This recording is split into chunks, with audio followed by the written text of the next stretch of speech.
አመሰግናለሁ። አንዳንድ ጊዜ ድብር ይላችኋል አይደል?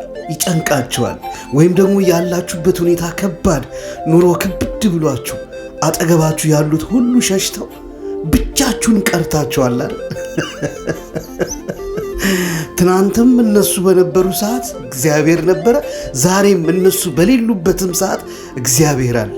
ፈጣሪ የትም ቦታ በምንም ቦታ ተመችቷችሁም ይሁን ወድቃችሁ ፈጣሪ አለ። ከጎናችሁ ያሉት ሰዎች ቢሄዱ ባይሄዱ ቢመጡ ባይመጡ የእናንተ መልካምና እውነተኝነት እንጂ ስለ ሌሎች መኖርና አለመኖር በፍጹም እንዳትጨነቁ።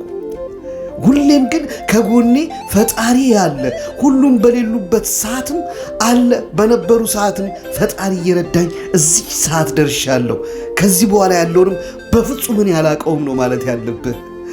ትልቁን ነገር ለፈጣሪ ስጠው። የከበደን የጨነቀን ነገር ለፈጣሪ ስጠው እንጂ ትናንት አብረውኝ ይታገሉልኛል፣ ችግሬን አብረው ይጋፋሉ፣ ከኔ ጋር ይሆናሉ፣ በወድቅ ያነሱኛል፣ ቢቸግረኝ ያላቸውን ያካፍሉኛል ያልካቸው በቸገረ ሰዓት ያንን ነገር ሳያደርጉት ቢቀሩ ቅር እንዳይለ የሚያደርግልህ ይችንም ጊዜ አዲሷንም ቀን የሰጠ ፈጣሪ ትናንትም ዛሬም አለና ለዘላለም ካንተ ጋር የሚኖረውን ፈጣሪ እንዳታጣ ይልቁኑ ተግተ ጸልይ። እናትዬን እኔ አመሰግናለሁ ብለው ችግር ውስጥ ሆኜ በማልቀስ ውስጥ ሆኜ በሐዘን ውስጥ ሆኜ አመሰግናለሁ።